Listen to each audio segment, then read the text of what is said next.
Only be able to watch films that have been spoiled, or only read books with the last chapter missing.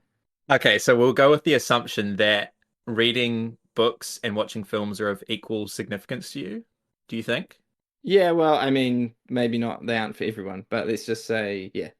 So like in the version where I'm watching films that have been spoiled, do I also read books in that world or not?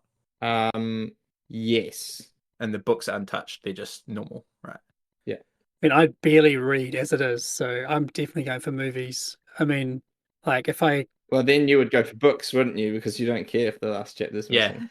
Take those last chapters out. Rip yeah, those it's true. pages out of the That's true. books. Yeah. So I get I You're not get the getting best of spoiled. both worlds. I don't have to read books, and my movies are still good. All right, Does that easy. mean that in the Bible, though, it's the last chapter of every book of the Bible? I don't bring the Bible into it. That's I thought we were talking novels. Come on. I think often the last chapters are kind of just like they're there as sort of fan service. People want it to be wrapped up, you know. We've defeated the big bad guy, and now we want to see them get married and have kids and all that sort of stuff. Like, you know, I heard it said that no story has ever ended, and it's kind of true, right? Like, if you're telling the story of something, it's like because time continues, it's kind of still going. There's like repercussions of whatever that thing was, no matter how small. So. I reckon just take out the last chapter, let the readers kind of imagine what happened, and let all these fan theories kind of start to evolve and our creativity kind of start to evolve. So I don't know. I think it sounds kind of interesting. There'll be a lot of really unsatisfying ones, especially when the climax happens in the last chapter and the resolution happens in the last chapter. So I'll miss those ones, but when it's just kind of like the last wrap ups, like in Lord of the Rings and all that sort of stuff, like, nah, take that out, take it out. When you guys telling me a few weeks ago about a book you were both listening to, I think where the final chapter was like half the book. Yeah, yeah, yeah. Wheel of Time. There wasn't the final chapter, but one of the chapters was like, yeah, so long. Yeah, there's a chapter called The Last Battle. It's like in the final book, and it's like a 300-page chapter or something like that. It's like Yeah, it was 14 hours on the audiobook for I It's think not the something like last. You that. still get to Yeah, keep that one, but not the last yeah, one. yeah, yeah, yeah. yeah. There was a author, so I've read this series by Brent Weeks, called I can't remember what it's called, the one with the colors, the color magic system. But he wrote like a an epilogue in a blog, which was totally like a troll. But he's kind of like, is it what really happened, or isn't it what really happened? Where like all the main characters get poisoned and die. Like in Wow. the book it ends like happily or whatever, and then he wrote like another epilogue where it was like the guy who was kind of like kind of the villain, but kind of not. Like you weren't sure in like in this blog that he wrote on his blog was an epilogue where he poisoned them all and they died. It was like pretty troll. So, what's the thinking behind the spoiler thing? Like, how much does that impact you guys? Because obviously, Shem and I have both gone for taking the last chapter out for different reasons. But how bad is it to be spoiled on movies? I would choose the spoiled movies because I really Okay. don't care. I really don't care if I already know what happens in the movies, to be honest. Like, I mean, half the time when you watch a trailer, it already spoils the whole film, right? So, you know, if you watch a trailer for a movie, like most of the time you already know what's going to happen, like 90% of the time, unless it's like an actual good director who doesn't want his movie to be completely spoiled by the trailer. Yeah. I don't know, like a Nolan or something like that, where like they probably have a lot of creative control over the trailer because they're such a big name. But I imagine lots of directors don't have control over the trailer, and then the film companies just like spoil half the movie, so you already know what you're going to Yeah. see. Yeah, that's so true. Like most of the movies that come out these days, maybe this is cynical and maybe I'm wrong, but it's like, oh, these two are going to get together. Yeah, they're gonna experience some challenges and then they're gonna overcome this bad guy. Like you can kind of predict that's what's gonna happen, right? Or if it's about a sports team, like they're gonna start off really bad and then they're gonna win the championship in the last minute, all that sort of thing. So getting spoiled in those sorts of movies is not really a big cost. And M. Night Shyamalan is not making that many movies, right? So you're not gonna miss Yeah. out too much. And the thing is, I'm a sucker for like the happy endings or knowing how things end in books. And so like I would really miss the last chapter because often I get to the book and I'm like, oh man, I want like another epilogue. Like I want like another chapter telling me like what people are doing after the story, you know? That's when you So jump on Reddit and you write it yourself, man. fair enough. I guess the comparative question really is like books or movies, would you rather know the ending or never get to know the ending? That's kind of Yeah, the question, right? that's a Yeah. good question too. I think I'd rather know the Yeah. ending than never actually get to hear it, you know? Yeah, I guess that's kind of my choice, isn't it? But I think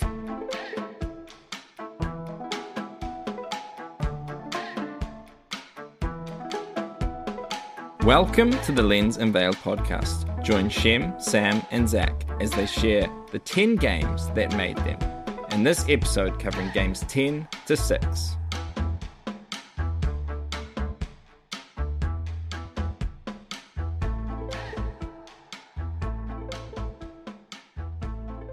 So this episode is the first part of a two-part episode series, which is a little different. It's a little special. Now, many board game podcasts and YouTube channels, they willy-nilly throw around this term top 10 board games of all time. And each year they do a list. And then they do another one. And then they do another one. It doesn't really feel like all time to me. It's like they're saying these are the top 10 board games of right now. And usually their criteria is something like games that I most want to play right now or something similar. Now, this list is us attempting to do our top games of all time, small asterisk, for each of us personally, where we take out our recency bias and we really consider what have been the most significant games in our whole lives. In a way, this is like our board game hall of fame. These are the games that made us. Top 10 coming at you right now. All right, so my asterisk, I guess, is that these are very much the games that, like Sam was saying, I guess, brought me along my designer journey. So there's actually only two crossovers between this list and my top 10 list that we did a couple months ago. So these are by no means the best games in the world, but they are like the games that kind of pushed me down a certain path and helped me along my journey as a designer.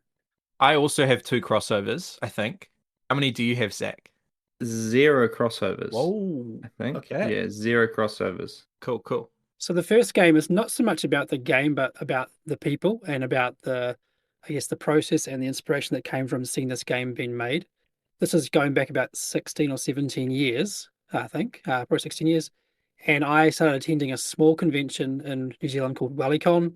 At that point, I think we were lucky to get 100 people, maybe it was a couple hundred at the very first few WellyCons. I missed the very first one, I believe, but I was at the second one. And there were some smaller events along the side, which I think now grew into what was known as a mini WellyCon. It's so long ago, I barely remember. But there was one in particular I can remember being there, this very small church foyer, and some local guys were showing off that they had just signed their game to a big US publisher. And I was like, I think I'd made maybe 1 or 2 games at that point, very small games. And I was like, wow, these guys actually got signed by this big publisher in the US. And it was very inspiring just to see the joy that came from that, but also just to see them going down this path of design and being, proper game designers. So this game is Endeavour by Carl and Jarrett, our good friends. Nice. And of course, this game's been remade as Age of Sail and now Deep Sea, which got the Kennerspiel to Jahres last year. So it's a fantastic game and a very cool system that they built all those years ago. And it was really just that, like I was saying, it's the seeing them make the game, seeing them get signed, and seeing them kind of start this journey as published designers was very inspiring to me as a very young, up-and-coming game designer back then. I obviously went down a very different path, doing self-publishing and then starting a company, but very cool to see these guys early on have that success. And that definitely, I guess it helped me get inspired to keep doing it and keep trying because, these guys had seen some success. So it kind of motivated me to keep going as well. A really great pick. I'm interested what you thought of the game when you first played it and roughly when would you have played it?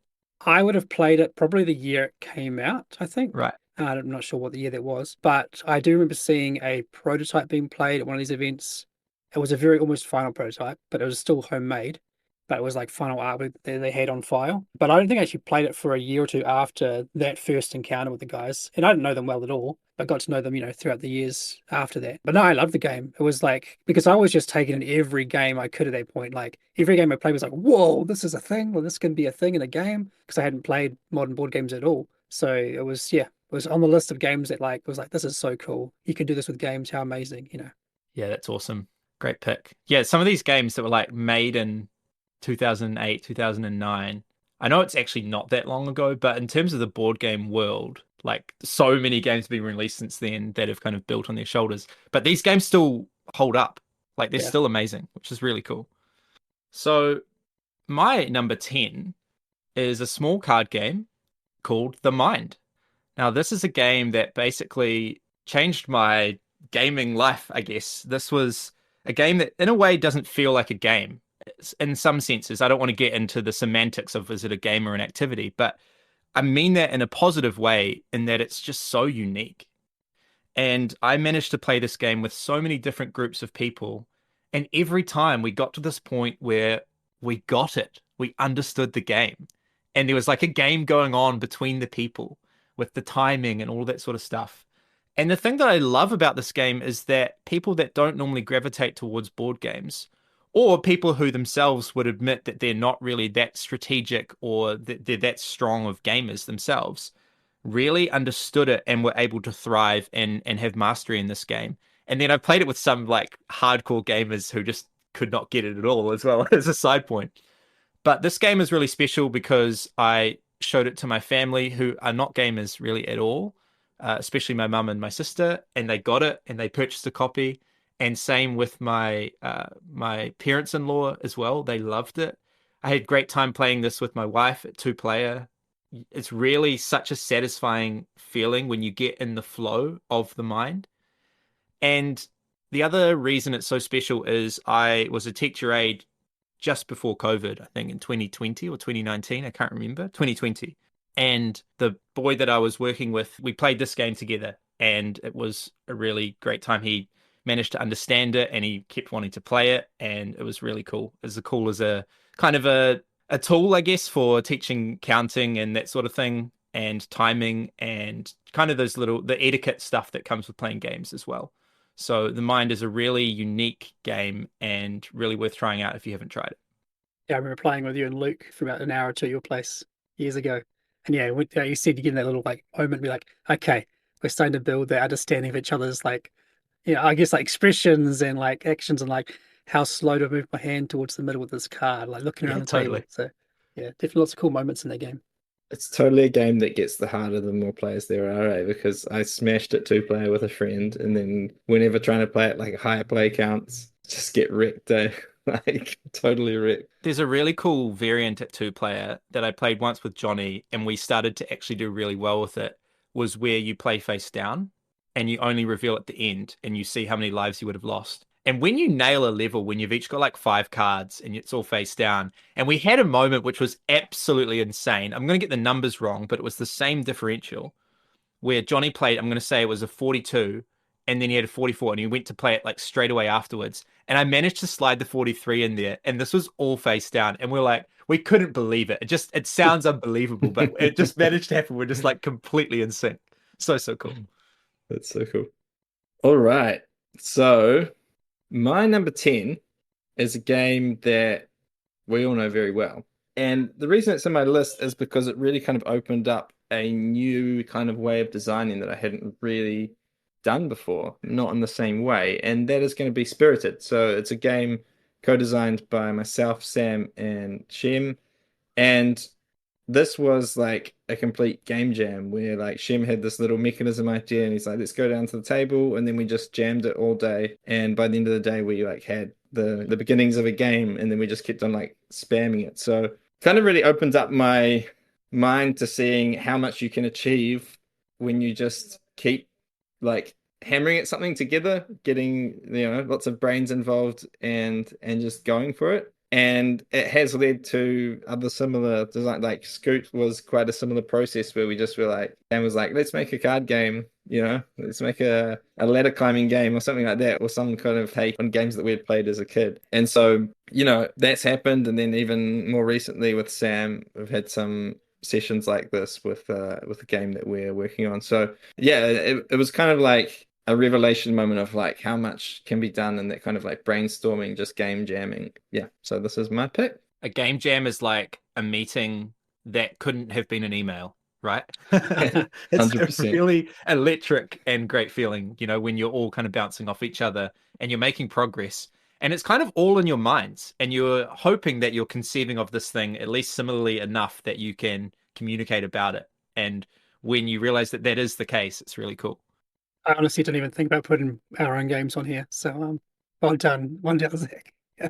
Because there are definitely like certain games that I've worked on or designed that have kind of shaped me, I guess, like have pushed me in a different direction. But spoiler, my games are not on this list. So Oh, wow. yeah. Okay.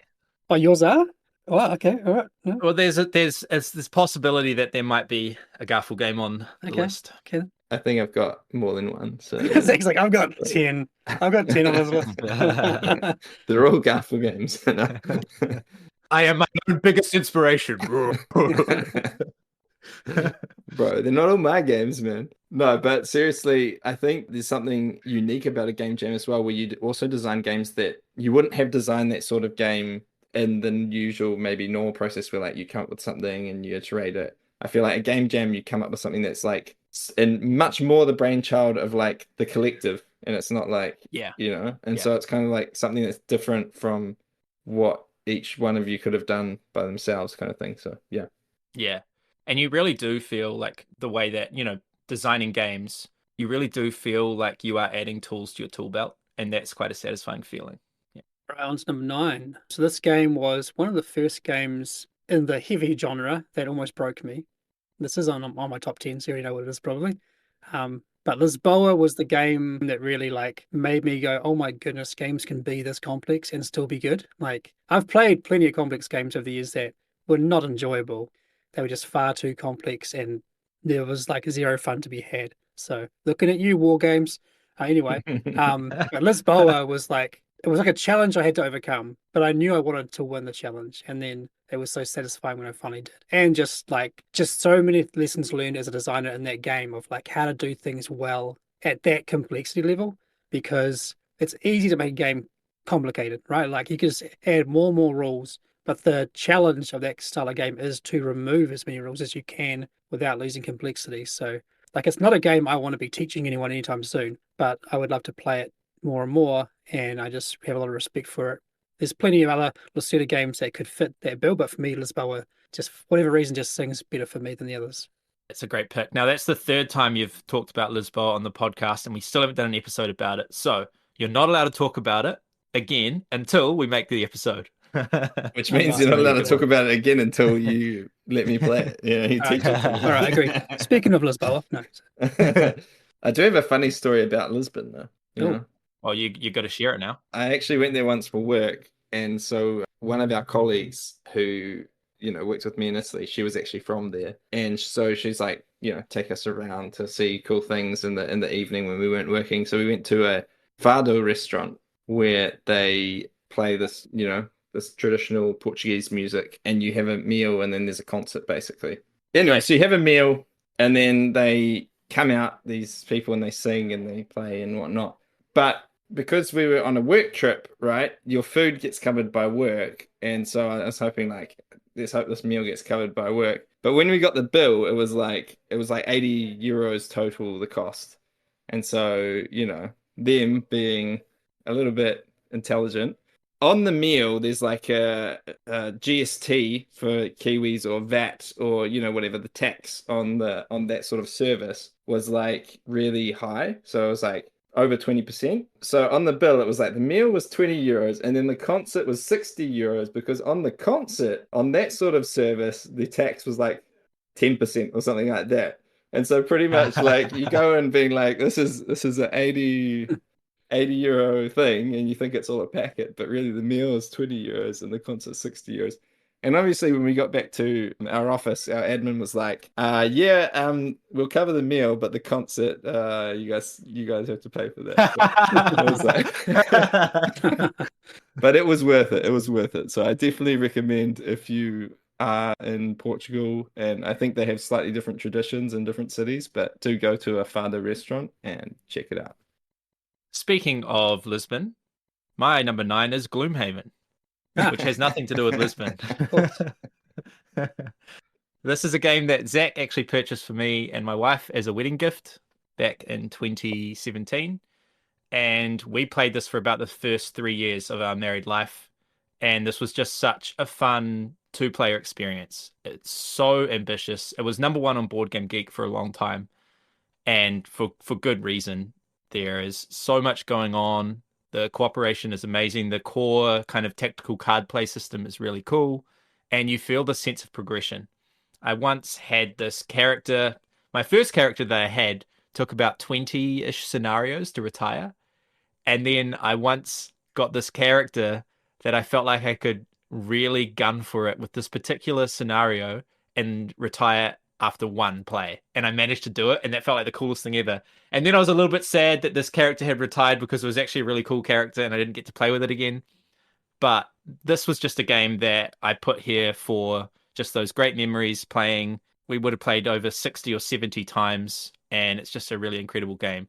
Now, I don't actually know if I want to play it again. Like, I'm probably done. I'm like almost done with the whole Gloomhaven system. That was really a lot of plays, but this should remain in one of my lists as a memento of how much I did enjoy this at its peak. Have you played it, Shem? I've played about 4 chapters of Jaws of the Lion. I think I played one Gloomhaven scenario with Sam. I backed Frosthaven, opened it, and then sold it. So it's good. Like, to me, it feels like it should have always been a thing. Like, it should have always existed for the last 20 or 30 years. So it is a really solid system, like you're saying, Sam. And it's hard for me to have any strong opinions from so few plays. And I think it really is about the story side of it. That's the strong part, right? Like, the core mechanisms are so well tuned and it all works really well, but it's like you get invested in the story much like you would in an RPG. So, or like a Dungeons and Dragons kind of session. So I personally would almost prefer to go full story and no mechanisms, well, low mechanisms like Dungeons and Dragons. But yeah, I mean, I played it at a point where I'd already played a lot of campaign games like this, and I was playing more like this as well. But it was, to its credit, it's one of the first that really did something this ambitious. Like 100 chapters, was it the base game? Yeah, something similar to that. Yeah, it's a massive undertaking and huge game, really. I eventually got worn out by setting it up like that. Just the thought of like delving into that box, trying to find all these terrain tiles. And I even had an organizer. Like that part was crazy. But the best way to play it is literally just leaving it set up on your table. Just having a table, a gaming table or something similar where you can just leave it set up all the time. I haven't played it. I do have the Gloomhaven digital it was like free on Epic Games 1 week or month or whatever. But I had not played it. I was like, oh, I should play it sometime. Try out Gloomhaven. It's such a highly rated game, but I still haven't gotten around to it. So maybe one day. Might be better digitally because you don't have to set everything up. So my number 9 is a game that I have played many, many times over the years. And it's a great game because it makes you think about probabilities. And I think probabilities is a great thing in board games and in board game design. And this game is called Texas Hold'em Poker. And that's my number 9. I think Texas Hold'em is great fun. I still enjoy it. Obviously it needs stakes, right? So it's always been better when maybe I've had like a small buy-in. I've played a few games with like a $20 buy-in or whatever. Never been serious about it. But the game works when there's stakes, right? Because you don't want people just never folding or just bluffing and not caring if they lose all their chips or whatever. So it definitely needs, it's a kind of unique game that needs people to actually have stakes in the game for it to play properly. But there's that game of both bluffing and probabilities and knowing like when you should fold and when you should. You're going to start singing? Come on, Kenny. You got it. Yeah. You got know when to hold, know when to fold in. I don't walk away though. No, actually I did one time. I remember me and Sam were playing with some colleagues. We were playing Texas Hold'em, and at a certain point we had to go, and I think we had more chips than everyone else as well, so it kind of looks bad. But anyway, Texas Hold'em Poker. I think it's great, and there's been some cool games come out that have riffed on it as well recently. Like The Gang was really cool. Balatro. I know there's been some others. Balatro was cool. So yeah. Oh, my number 8 is actually a game that helped, I guess, lift me a bit as a designer. This game I played while I was developing Raiders, and this game has a mechanism in it that kind of inspired the Valkyrie mechanism of Raiders. So this is Village by Inca and Marcus Brand, and this represents a lot of games I played at that time where they were in that medium weight Euro game kind of space. And I was getting really inspired by this style of game. But this is one that really stood out to me because of that mechanism, and it did directly inspire it. So in Village, you are always drafting cubes to take actions, and you get to keep the cube as like a resource and then take the action of the location. But one of the cube colors is black. Anytime you take a black cube, you have to like sort of move your little time marker closer to one of your little meeples dying, which is the timer of the game. So that was a really cool mechanism, how there was this different color of cube that kind of had a negative or somewhat negative, at least thematically, thing on the game. And that kind of inspired me to add the Valkyrie into Raiders. Because up to that point, I think I had been playing Raiders, even at like Well, I can't remember playing it with people where it didn't have that mechanism. So there was no Valkyrie trait, there were no Valkyrie. It was just, you're just playing recruiting and trying to get points, do offerings, that kind of thing. But the idea of like, oh, maybe like units dying could be scored as a positive thing. That's really thematic for the Vikings anyway, because they want a glorious death. So it was really seeing that done in Village that directly inspired me adding it into Raiders. And as as I can say, that really changed me as a designer quite a bit, because Raiders was still to date one of my biggest games, and I think most defining games as a designer. So there you go. Fantastic. I still love that game as well. Another one that holds up. And as like another thing to that, it's such a good way to make people cycle their crew as well, and need to keep hiring new crew, right? Rather than just being like, oh, there's a better person that I want to replace one of my people with, but you're actually forcing people into adapting, right? So yeah, any game where there's an action to like get something that you can only get at like in Raiders, if it was like you never die, then it's like, well, you can do the action 5 times. Yeah, you can maybe replace them, but it's kind of boring. So if you want players to hire like 8 to 10 times in a game, then you need some kind of system for those units to be removed. So, yeah. And it's a nice design touch that you're keeping obviously that action viable, but you're also feeling like the player is getting rewarded for it as well. Just both things are cool. My number 8. It's crazy that it's only number 8. This is just a great list for me. But this game is one that Shem hates. It's Cosmic Encounter. It is the first game, and perhaps still the best example of how crazy player powers can be, and how much that ups the feel, the texture of each game itself, and how excited you are to play again with different powers, and seeing the synergies between these different player powers. I am someone that loves asymmetry in games, and I love asymmetry not only where it's I play differently because of the cool things I can do, but I play differently because of the cool things you do. And I have to adapt to what you're doing currently. And I think Cosmic Encounter does this beautifully. The base game that I got has 50 unique aliens, and then you can play it at most at 5 player. And so just the number of combinations and permutations are just through the roof. And they really, really do change the game. So this inspires things like Circadian's First Light, Secret Societies, Circadian's Chaos Order, all of that sort of stuff that comes out in the designs that I've worked on with on my own and with other people. So yeah, this game is fantastic. I think we had a group that would play it every Sunday after church, like 2 or 3 times. On Saturday nights as well, we'd just text each other being like, Cosmic Encounter, like anyone? And so yeah, we got a lot of plays in, and that was also quite special. Like people loving the game so much, loving hanging out, and the memories that you kind of share with each other. So yeah, Cosmic Encounter, my number 8. nice. Well, my number 8 is a game that I don't even remember how to play, but I played it a lot when I was like 9 and 10, I think, was about the age where we just spammed it heaps. And it's a game called Canasta. So it's kind of like a rummy type game. And the reason that it's on my list is that I think that after playing Canasta a lot was the first time I actually invented a playable card game. Now, it was definitely not good, but I came up with rules that was like obviously riffing off Canasta for this card game, and I made my mum play it with me, and siblings play it with me and stuff like that. And it was like it had a set of rules that worked, but yeah, like it definitely, I think even at that point I knew that it wasn't as good as Canasta, so but it was like a first foray into trying to like make something of my own that was a card game, and yeah, so Canasta on my list for that reason. I remember really enjoying it as a kid, and I don't remember how to play it. Is that like Rummy? Yeah, it's a rummy style game. Like I remember one kind of defining feature of it is if you pick up you don't pick up a card from the discard pile, you pick up the whole discard pile. So it's like if you want to pick up a discard, you pick up the whole pile. something like that. Yeah, and it's got a whole bunch of other little rules, and you play with like two decks of cards, I remember. But yeah, I don't really remember how it actually plays though. Look it up. Maybe you should relearn it, yeah, and design a modern canasta twist. Maybe. So my number 7 is another game I actually played at WillyCon. We used to go there every year and play like just for 2 days straight. Me and my friends would just sit at a table and play non-stop new games. So there's a lot of games I learned at WillyCons. But this was the first cooperative game that I'd ever played, and which I didn't even know was a thing back then. This is my other crossover with my top 10, and this is Pandemic. I think what really blew me away about the game was the threat system in the game, how you start, you see the board a bit during setup, and then every turn you're revealing 2 or more cards, which add more cubes to the board.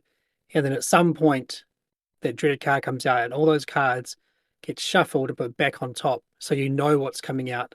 Don't know the order, but you know what's coming out again. That was just an absolute genius mechanism. Like, I mean, Matt Leacock has pretty much built his career off that mechanism. So it goes to show how important, how amazing it is. So, and I also enjoyed all the spin-off games that I've played since then. Even the Forbidden Island, I really like, and that's a good game I still keep for my kids to play as well.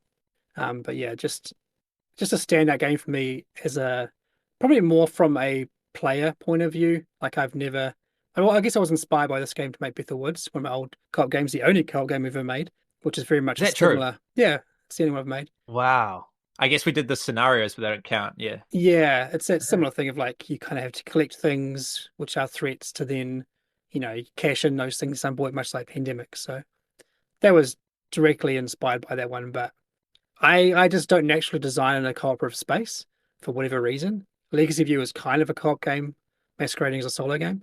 But yeah, that's just I don't know. I don't design the space much, but I really admire it as a player for the game system and how simple it is, but how well designed it is. So that is Pandemic number 7. That's kind of blown my mind that we haven't done any co-op games. I'm interested to hear from the listeners if you enjoy our games, if you're intrigued about a Garphill co-op game. And tell us if you're not as well. Tell us that's the wrong path to go down. We need to hear both sides. Pandemic's okay, yeah. It's all good. My number 7 is Terra Mystica. Now, this is my number 1 game for a long, long time. And the reason I'm putting it here in my significant games is that this is a game that I started to play on Board Game Arena. I think I've clocked over 250 plays, maybe more. And there's a whole community around this game. And I got really involved in this Discord channel for a while. And there are competitive matches. I even casted several matches. I casted a grand finals of the Fire 2 Open, which is a really, really cool experience, like commentating on it. And just being involved in this community of a game that is so competitively robust and where there's a meta that develops and all these different lines of strategy that people talk about. It's a complete different experience than what I'm used to with normal board gaming, where we don't take things so seriously about winning and what's the best way to play. And I really liked that. And I got to see another side of the gaming hobby of these players that really care about excellence in how they play the game. Now, I wouldn't want to play this way all the time. I love playing with people who just want to have fun. And I also don't want to play with people that winning is everything. But it was quite cool to see the way the meta develops, the way that the best players play at the highest level, and realizing that there is a player base for games that really like that when a game is competitively robust. So yeah, loved being involved in this community, loved getting better at this game. At some point, I was in like the top 50 in the world at this game. So that was kind of cool. I don't know, I maybe a little washed right now, but yeah, love this game, Terra Mystica. Nice. Yeah, I have to say, like, I also enjoy just sometimes having proper competitive games. Like, I really enjoyed organizing, we did on our Discord a while back, the Chaos Order tournament, and just like watching people go hard, try hard the game. And then me and Sam cast the final as well, which was like heaps of fun just analyzing people's play. Like, I don't know, I come from a background in playing sports when I was younger. I haven't played so much recently, but I enjoyed playing team sports growing up. So like sometimes it's just fun trying to do the best you can do and just seeing like, who comes out on top. So I think I would like to see that sometimes a bit more in board games, but I know that like lots of people in the space aren't necessarily that way inclined. So Yeah, there's a convention. There's two conventions. One's like the Mind Sports Olympiad, and there's one that's like the World Series of Board Games, where people play these games many, many times and they play to win. And then they see kind of how good they are compared to the best. And that's just another kind of area of the hobby that I hadn't really learned about or really seen until I heard about those things and was involved with Terra Mystica. So it's an itch that some people want scratched. All right. Well, my number 7 is actually going to be Citadels. So this is a game that I think the first time I actually played it, maybe with Shem, at Shem's maybe, or because I remember this was a game that you spammed a bit for a while. And then I played it also when I moved to Italy. There were people over there playing it as well. And yeah, it was just like quite a new experience because I hadn't really played something quite like that before, having grown up more on, these big games that existed, like your Monopolies and your Risk and a bit of Catan and Carcassonne. And yeah, it was quite a different game where it's just like, you draft these rolls and then you try not to die. And it's very highly interactive, but also kind of like, what's the word for it? Where social deduction, like you're trying to figure out who's got what. And so, yeah, it was just quite a eye-opening experience to a different sort of game that I hadn't really thought of before, or I didn't really know existed. So Citadels was kind of an introduction to those sorts of games. Yeah. It's a banger, for sure. It's one of the games that first, like, I saw that used like cards with numbers in that kind of way, where you have a card with a character and a number. I mean, Love Letter is a more modern version of it, I suppose, where it's like, and even Masquerade, which is another one of Bruno Ferriti's games. But that was always like a thing I liked in games. I was like, I want to do that at some point in a game. Like have cards and numbers, and that's for me was like what inspired a lot of Shelfie Stacker that I did through Arcus, Right. using I can cards, see numbers, that. and characters. So yeah, I remember playing Citadel Sam. We were down south with a band that was pouring with rain, the wind was blowing. We're still playing Citadels in the tent. Lots of good Yeah. times. Yeah. Good times. Yeah, I think it was the first time I encountered card drafting maybe as well. Like, take one card and pass Yeah, the rest yeah. of them on. So it's a pretty cool mechanism. So It's back over to me, isn't it? Well, this one is one of the first worker placement games I ever played. So it deserves a spot for that reason. It is not a game that would make any of my top lists these days, but it did really inspire a lot of my earlier designs. Actually, even Raiders. The offerings in Raiders are inspired by, I forget what they're called in this game, the huts, I think, in this game. And this is Stone Age by Bernd Brunhofer. I guess that's how you pronounce his name. So Stone Age is a very old worker placement game, very family weight kind of game. And in the game, you are placing one or more workers into a spot, and then later you are resolving these actions, often by rolling dice to see how well your workers could produce resources. You're trading in those resources to build huts and to buy cards which score ridiculous multiplicative scoring style points. So the game, like for me, doesn't work at 2 players because the scoring is ridiculous. You get like 200, 300 points, and it's just kind of a write-off. But the simplicity of the game, I think it's probably inspired so many other worker placement games, or it inspired games that have then inspired other people's games. Like this is one of the very originals I can remember playing, and even just the presentation of the game was very inspiring. I think it's Michael Menzel artwork, I think. So it's really like a grandfather of modern worker placement games. So, and I would probably assume that a lot of modern board game designers who are designing in the space probably haven't played it because it's outdated. So they've probably played like Lords of Waterdeep, or they've played something else more modern, even Rosenberg games or something. They've probably played those games, but never played Stone Age. But it still holds up pretty well as a family game, but I'm not going to be rushing to play it anytime soon. But it has definitely inspired me a lot. And like I was saying, those huts where you trade in resources for points very much inspired the offerings that you see in Raiders. So there's an elephant sitting in the corner. You're not going to mention it. Just going to leave it The smelly dice cup. I mean, there we go. The smelly dice cup definitely changed me as a person. Maybe not as a designer. That's the game that made me. That's the component that made me who I am today. Yeah, exactly. I do like a good smell. Do you sniff test samples that you get for our games? I can't say that I do as habit, but if there's a smell, I'll probably notice it. Right. Yeah, I don't go around sniffing everything just to make sure it smells good. Yeah, but if it's noticeable, then you'll further inspect. Yeah, I guess I would. I'll let you know when the day comes.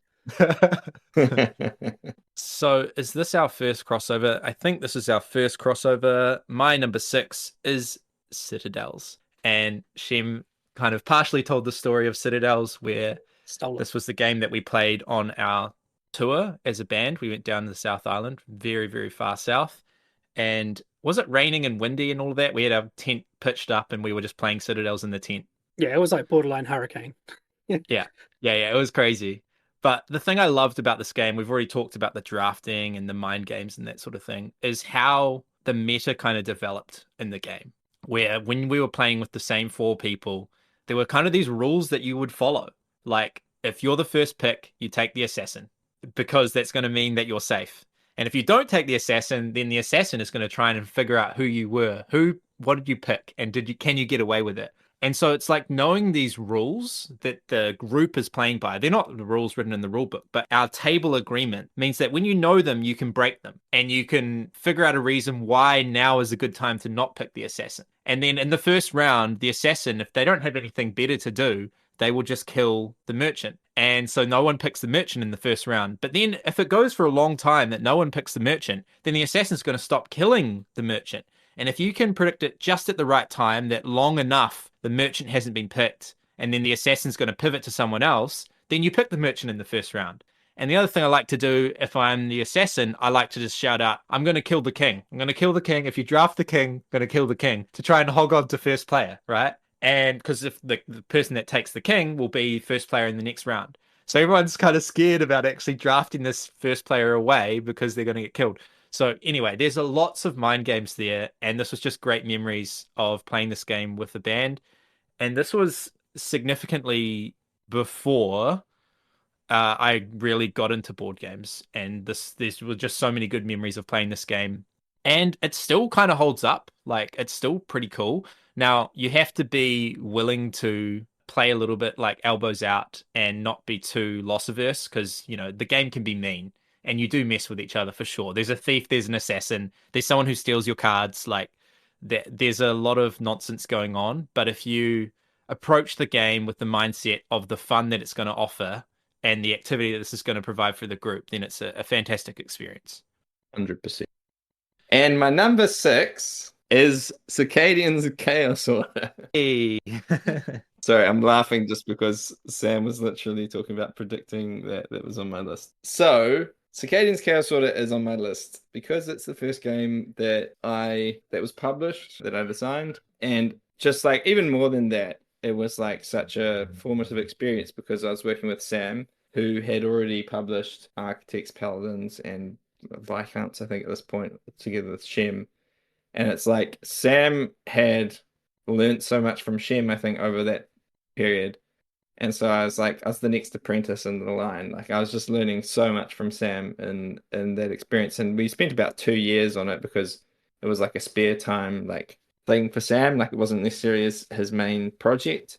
So and I was working full time at that point as well. So it was like quite a long process. And really, I think most of the tools that I kind of have as a designer, a lot of them came from working on Chaos Order, and all the problems that we worked through, all the playtest and the development. It was very formative for me as being like, man, I really enjoy this process. I really want to design games. I really want to keep doing this and do other stuff. So yeah, it has to be on my list. I can't not put it on my list. So my number 6 is Circadian's Chaos Order. Yeah, it's all good. It's an okay game. I've played it before. Yeah. It was a great experience. Yeah, for sure. And when you don't really know what you're doing, when you're designing a game of a style that you haven't designed before, and that is kind of ambitious in, the interaction and the way that people win and stuff. But that's so fun. That's such a fun thing about game design, is that there are all these different genres and styles of games to pursue, and challenging yourself to add another tool to your tool belt and tackle a style of game you haven't done before is really cool. And you learn so much. Like Shem and I, our experience with Viscounts, for example, was that started, I know we've said this before, but by Shem saying he doesn't really like deck builders. And then the challenge that we took up was designing a deck builder that Shem likes. And, since then, Lost Ruins of Arnak has become his number one game. So, like, he does like deck builders, I guess. But yeah, just the ones that he'd seen up to that point in his gaming career just hadn't done it for him. And even just from this conversation in this episode, I'm like, a Garphill co-op game? Could there be a Garphill co-op game that feels like a Garphill game? Those sorts of questions that you ask are such good fuel for design, right, Shem? Yeah. I mean, I know a guy who has an idea for a co-op game. His last name might be Macdonald, that hasn't touched yet, right? He hasn't got to it, but he has an idea for one. I'm too weak. I don't have the ability at this stage, but I want to challenge myself to do it. Yeah, because I really enjoy co-op games. Like, they're really my style. But design, I don't know. I've learned, and I don't know if you would say you're the same way, but like the type of designer I am, there's definitely a lot of overlap, right? But the type of designer I am is not a full reflection of the type of gamer I am, if that makes sense. Like, they're not actually the same. There's overlap, but they're not the same. And so I don't always design games that are made for me. And it's kind of like with music as well. Like, the style of drummer that I am, I can't necessarily do all the stuff of the type of music that I really like, Yeah. Would you say you're the same? Are you the style of designer that you are you that same style of gamer?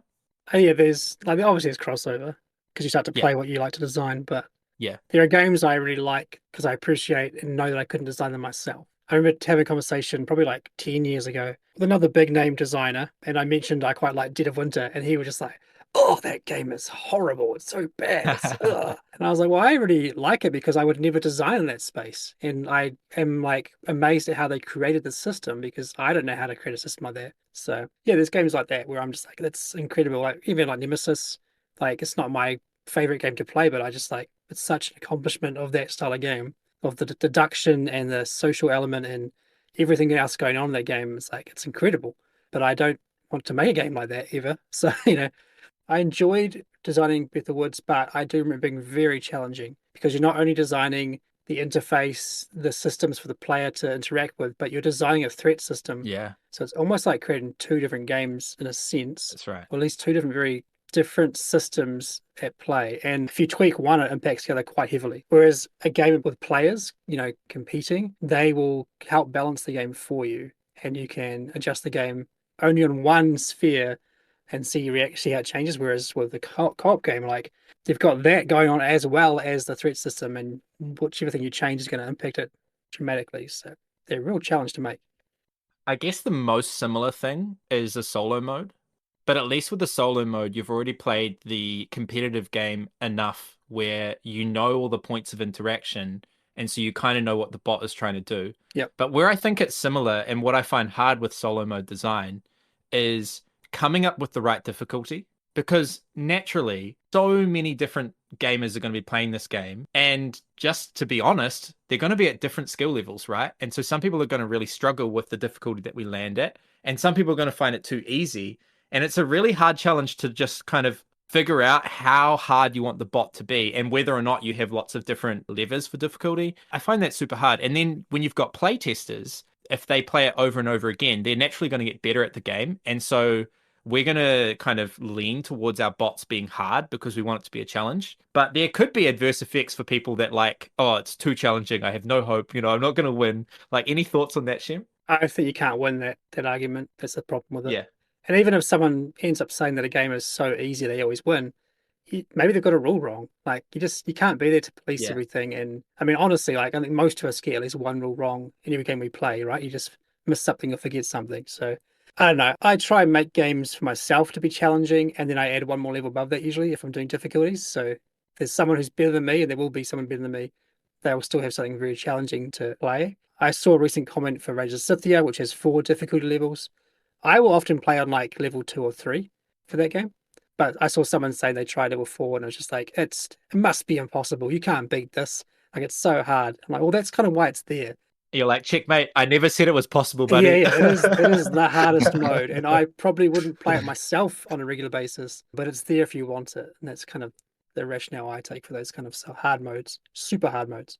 Yeah, I think one of the kind of types of games that maybe, I don't know if you guys agree with me, but I think you might, like, I wouldn't want to design a games where there's just like too much to balance. So like maybe it's a campaign or I think like co-op games can sometimes be like that, or maybe there's like this all inter-branching story and stuff affects other stuff and how you play. Like when you have to think about getting the balance right. And then I think probably a lot of people who make these sorts of games just go on gut, right? It's just like, this feels like it's probably about right, and we're going to publish it because it's impossible to balance everything perfectly. You don't have enough time, you don't have enough resources. But I think that disturbs me as a person because I want things to be as balanced as possible. And I think maybe you guys might feel in a similar way because I think we lean a lot towards balance in the way we design games. I don't know. I don't think I sit in the camp so much. I'm more in the camp of like, it's good enough. It sounds really bad. It's like, it's good enough, but like, you have to be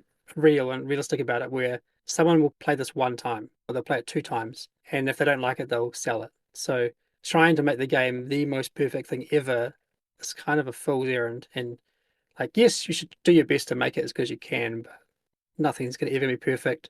Like, I've probably played Legacy of You like 300-400 times over the course of the whole process. And like some people will like play the whole thing through in a few days and they say that it's the best experience ever had at solo. And other people say they did the same thing and they're like, after 3 plays, I was done with it and I don't want to play it again and it's repetitive. So like it's just you can't please everyone, and someone will do awesome in the game and someone will get crushed by the game. And really like you just try and make the game the best for yourself. That's what I selfishly usually do.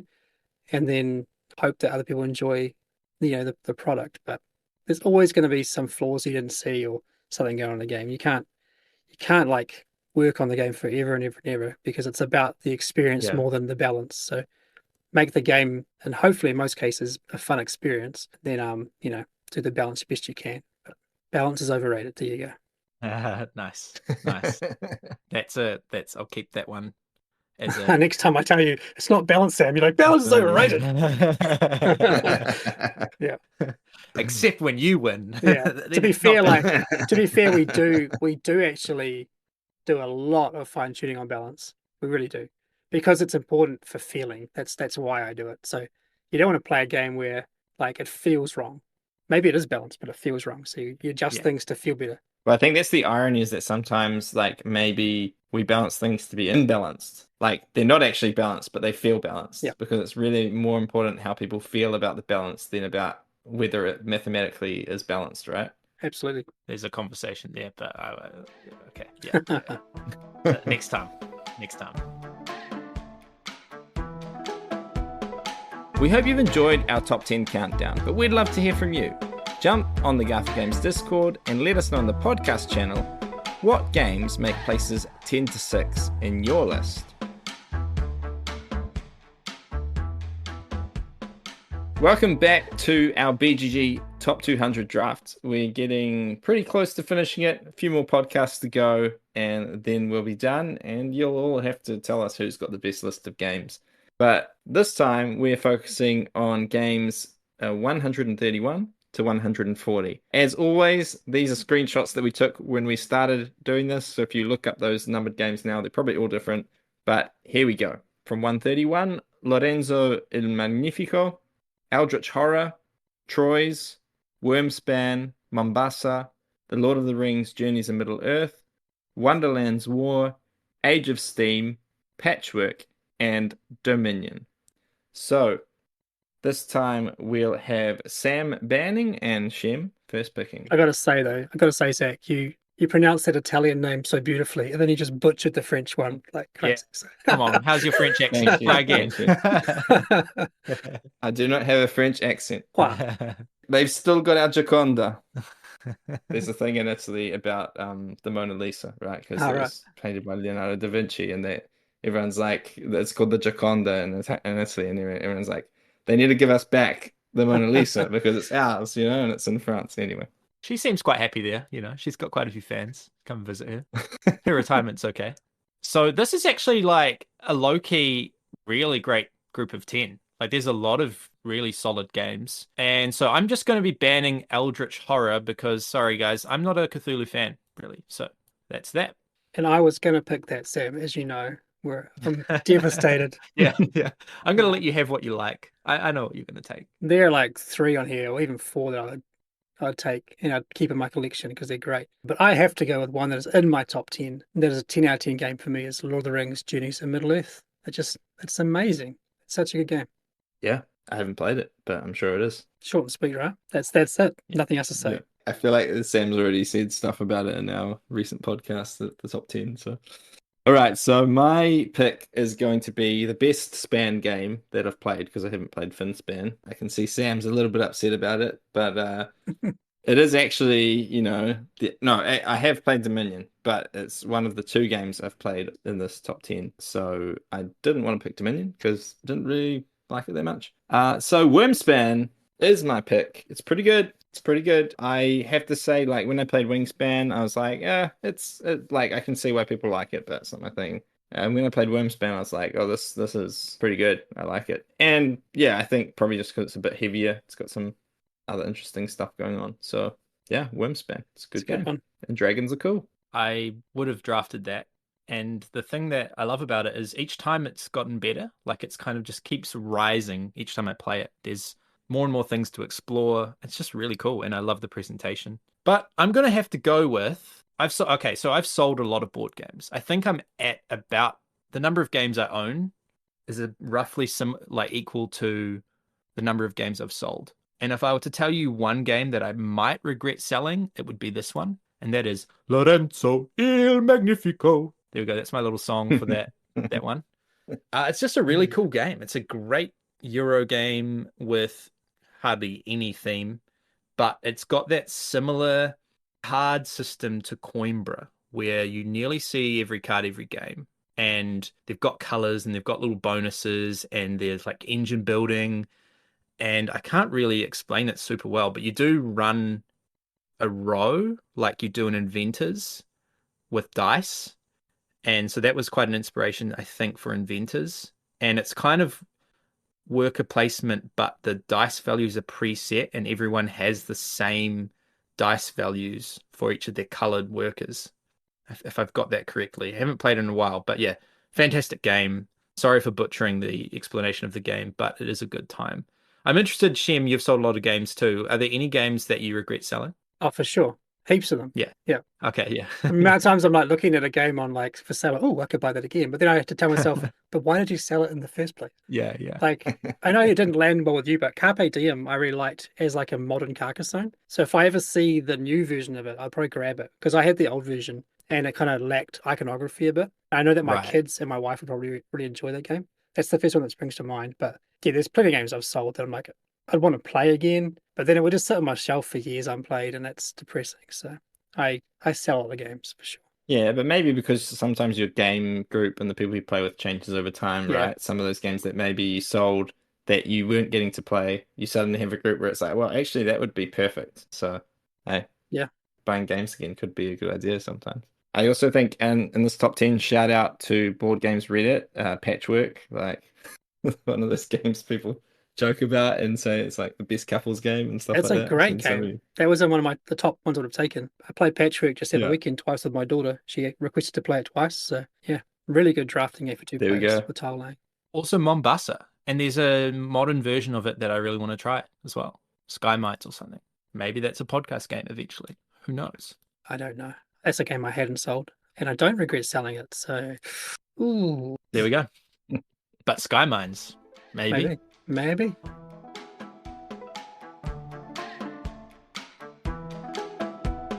Thanks for listening to the Lens and Veil podcast. This podcast is brought to you by Garphill Games. You can follow Garphill Games on Facebook, Instagram, TikTok, Blue Sky, X, and YouTube by subscribing to our newsletter at garphill.com or by joining the Garphill Discord server.